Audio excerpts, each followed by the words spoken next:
Continue करिएगा आप। एक छोटा सवाल है मेरा, स्कूलों का हमने देखा है, शिक्षा मंत्री को जाते हुए स्कूलों का निरीक्षण किया जा रहा है। ये जो बेबी सेंटर जहां पर आग लगी है बेबी केयर सेंटर में, कभी कोई मुआयना करने गया, कभी कोई निरीक्षण करने गया आपका मंत्री? भ्रष्टाचार की भेंट तो मोहल्ला क्लिनिक है, क्या कोई मोहल्ला क्लिनिक वाला वहां गया? संजय जी जवाब दीजिए, इसके बाद अश्विनी जी और आलोक वत्स जी दोनों के पास आऊंगा। मृदुल जी बिल्कुल बिल्कुल वाजिब सवाल है आपका, और इस सवाल का जवाब हमारे सरकार और स्वास्थ्य मिनिस्टर से आप मांग लीजिए, वो बिल्कुल देंगे। मैं कह रहा हूं आप हेल्थ मिनिस्टर का ट्वीट देखिए, उनके ट्वीट को आप देखिए और आपको मालूम पड़ेगा जिस तरह से ये लोग नीचे जाकर के, आप सौरव जी हैं हमारे छोटे भाई हैं, ये इन्होंने जिस तरह की बात रखी, दिल्ली में निगम पैसा मांगता है, ये मांगता है। अरे दिल्ली में निगम पैसा मांगता है, सुन लीजिए, दिल्ली में निगम पैसा मांगता है तो करप्शन की जड़ में आप ही तो बैठे हैं। आपने दिल्ली में एमसीडी बनने से लेकर अब तक आप बैठे हुए थे। एमसीडी में भारतीय जनता पार्टी है। अभी बैठे थे, भारतीय जनता पार्टी एमसीडी में। अरे हम कब से हैं ये देखिए ना, ये हम कब से जमा दिया है भ्रष्टाचार की देश में। अगर भारतीय जनता पार्टी भ्रष्ट थी तो आप आकर के भ्रष्टाचार खत्म कर देते। मैं सिर्फ ये कह रहा हूँ, बिल्कुल खत्म किया हमने भ्रष्टाचार, ये खत्म किया। आग लग रही है सियासत है, भ्रष्टाचार, ये जो ब्लेम गेम की सियासत है, इसे थोड़ी देर के लिए विराम दें और मूल मुद्दे पर रहें। मैं अश्विनी जी आपके पास आ रहा हूं। संजय जी ने कहा कि एमसीडी में पहले हम नहीं थे, अब हम एमसीडी में आ गए हैं। मैं फिर आपसे एक बात पूछना चाहूंगा, क्या ऑक्सीजन की रिफिलिंग जो खुलेआम चल रही है, वो बिल्डिंग अगर आपने नहीं देखी हो तो वो तस्वीर चला दे एक बार पीसीआर, जहां पर आग लगी है और आग लगने के बाद की तस्वीर, उस बिल्डिंग को आप देखिए। उस बिल्डिंग में कोई भी शख्स आके कह देगा कि यहाँ पर नियमों का पालन नहीं हो रहा है, उसमें किसी को बहुत ज्यादा दिमाग लगाने की जरूरत नहीं है अश्विनी जी, वहां तो सीधा दिख रहा है कि लापरवाही है। जी, मैं बिल्कुल मना नहीं कर रहा इस चीज़ से कि लापरवाही नहीं है, और मुझे लगता है कि जो भी ऐसे संस्थान हैं जो लापरवाही से चल रहे हैं, हर सरकार को ऑन करना चाहिए। अगर दिल्ली में एमसीडी की जिम्मेदारी है, दिल्ली में वो संस्थान अभी तो नहीं बना है, जैसा कि एमसीडी अभी 4 महीने पहले आम आदमी पार्टी के पास आई, उससे पहले भारतीय जनता पार्टी के पास थी। जिन जिन सरकारों के पास जिन जिन सरकारों की जिम्मेदारी है, उनका जो सबसे शीर्ष नेतृत्व है, चाहे वो मुख्यमंत्री हो, चाहे वो प्रधानमंत्री हो, चाहे जो भी हो, उनको जिम्मेदारी लेनी चाहिए। क्योंकि बच्चों की इस तरीके से निरंतर अगर हत्याएं होती रही, 55 बच्चे मरे थे मोरबी ब्रिज में, तब सिर्फ शोक संवेदनाएं दी, और अब वापस फिर से 25 बच्चे, ऐसा कब तक होता रहेगा? चाहे दिल्ली में हो, चाहे राजकोट में हो, चाहे बिल्कुल आपने बड़ी गंभीर बात कही अश्विनी जी। अब मैं एक तस्वीर दिखाता हूं, क्योंकि देखिए मेरा फर्ज है की गंभीर बात, आज जो घटना घटी है, आज हमने कह दिया कि वहां पर लापरवाही हुई, ये इसके लिए जिम्मेदार हैं, वो अधिकारी हैं, फलाने हैं, ढिकाने। लेकिन एक बात आज मैं दर्शकों को बताना चाहूंगा, साहिल मेरे साथ जुड़ गए, और ये दिल्ली वासियों को भी सोचना होगा, जो दर्शक इस समय हमें देख रहे हैं उन्हें भी सोचना होगा। साहिल जरा आप तस्वीर दिखाइए उस इलाके की, घटना स्थल पर ही मौजूद है, और आप सोचिए दिल्ली की ऐसी तमाम तंग गलियां हैं जहां आज अगर आग लग जाए तो फायर ब्रिगेड की गाड़ी नहीं पहुंच सकती। आपको सोचना होगा। साहिल बताइए जरा तस्वीर ग्राउंड जीरो से।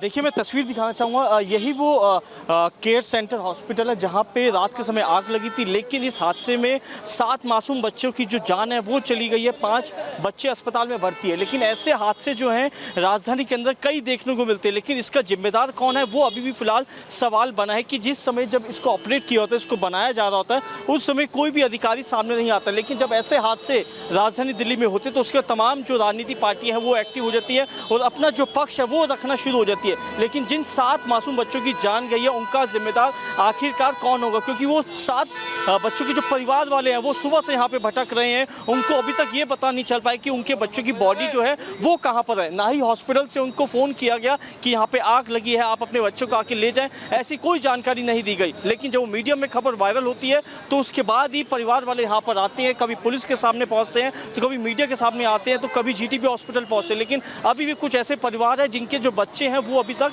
नहीं मिले हैं, तो यही लापरवाही जो है वो सामने आती है। लेकिन अब फिलहाल ये देखना होगा कि इस हादसे के बाद जो बेबी केयर सेंटर के जो मालिक है नवीन किच्ची, उन पे क्या कार्रवाई की जाती है वो फिलहाल देखने वाली बात होगी। क्योंकि पुलिस की 3 टीमें जो है वो रेड जरूर कर रही, लेकिन वो घर पर भी नहीं पाए गए हैं। लेकिन पुलिस का मानना है कि उसकी लोकेशन जो है वो जयपुर में पाई गई है। अब जल्द ही पुलिस इस मामले में उसको गिरफ्तार करेगी और ज्यादा जो तत्व है वो खुलकर साफ हो पाएंगे कि इस इमारत के पास कितने तमाम जो लाइसेंस थे। और अब सवाल यही बना हुआ है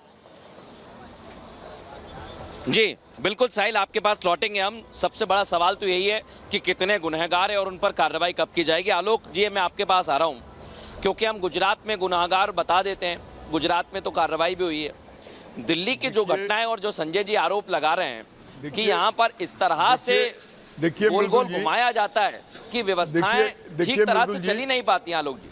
देखिए मृदुल जी, ये जो सिलसिला जारी है और जो भ्रष्टाचार की बात है, तो मुझे एक वाकया याद आ रहा है। एक बच्चे को उसके पिता ने चाटा मारा, तो उसने उससे पूछा कि क्या आपके पिताजी ने भी चाटा मारा था आपको? तो बोला हाँ। उनके पिताजी ने भी चाटा मारा था उनको? तो बोला हाँ। बोला मैं जानना चाहता हूँ ये गुंडागर्दी कितने पुश्तों से मेरे यहाँ हो रहा है। उसी तरीके का ये भ्रष्टाचार सरकारी महकमों में है। ये सालों दर सालों हैंड बदलता है, सरकारें बदलती है, पर भ्रष्टाचार यथावत रहती है या बढ़ जाती है। अब जो इसका निराकरण है राजनीति से परे, कि जो भी दोषी पाए जाएं उन पर त्वरित कार्रवाई करके सार्वजनिक फांसी होगी 2-4 आदमी की, तभी ये लोग मानेंगे, नहीं तो ये बात से नहीं मानेंगे। आपने देखा पुणे में रोक दिया उसने और उसको 4 घंटे में बेल हो गया। उसके ड्राइवर ने जाके कह दिया कि मैं गाड़ी चला रहा था। यहाँ का लूप सिस्टम इतना लचर है कि कोई ना कोई रास्ता निकाल के लोग बचने की कोशिश करते हैं, लेकिन अब ऐसा करने से यही होता रहेगा, मरते रहेंगे लोग और ये कहानियां चलती रहेंगी, राजनीति चलती रहेगी।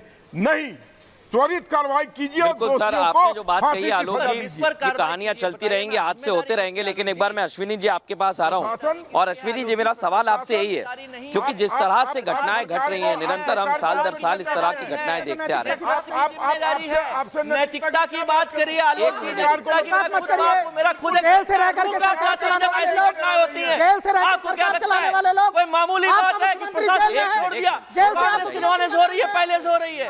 शोर मत मचाइए। सौरभ जी, संजय जी, आलोक जी और अश्विनी जी, एक एक करके अपनी बात रखिए, क्योंकि मामला काफी गंभीर है। मैं देखिए एक एक करके आप सभी को मौका दे रहा विरोध किया है। एक हम भी मिनट। राजनीतिक दल के लोग हैं, आप राजनीति ना करें, मैं भी राजनीति नहीं कर रहा हूं। मैं तो कह रहा हूं कि अगर हमारे यहाँ से भी कोई नहीं, एक मिनट अश्विनी जी, आलोक जी, 1 मिनट शांत हो जाइए।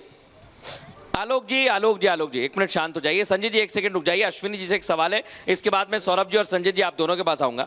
अश्विनी जी, मैं यही कहना चाह रहा हूं, आलोक जी ने कहा कि सिस्टम बड़ा लूप होल वाला है, फिर तो ऐसे ही हादसे होते रहेंगे, फिर तो हमें बात करना ही छोड़ देनी चाहिए। ठीक है, सिस्टम में लूप होल है, आए दिन ऐसे हादसे होते रहेंगे, फिर कोई मतलब ही नहीं है बात करने का। मृदुल जी, ये सिर्फ और सिर्फ अपने जिम्मेदारियों से मुकरने वाला वक्तव्य है कि पुरानी बहुत गहरी जड़ें हैं। अरे आपको क्यों लाए थे सत्ता में? आपको सत्ता सौंपी गई थी ताकि आप बेहतर आपको भी लाए थे सत्ता में। आपने क्या बेहतरी की? आपने क्या बेहतरी की? शराब घोटाले में जिम्मेदारियों से भागना, कब तक भागोगे, कब तक छिपते रहोगे के लिए? क्या आपको इसे सत्ता में लाए थे? और आप देखिएगा इस बार जनता आपको जवाब देगी। केजरीवाल वो प्रधानमंत्री जो ये बोलता है कि आप मुझे वोट दो, मैं आपको पुण्य दूंगा। अरे जब पुण्य की राजनीति होगी, तब पुण्य की राजनीति होगी, तो हमारे बच्चे ऐसे ही जलते रहेंगे। नहीं, मैं एक बात कहना चाहता हूं। बिल्कुल नहीं।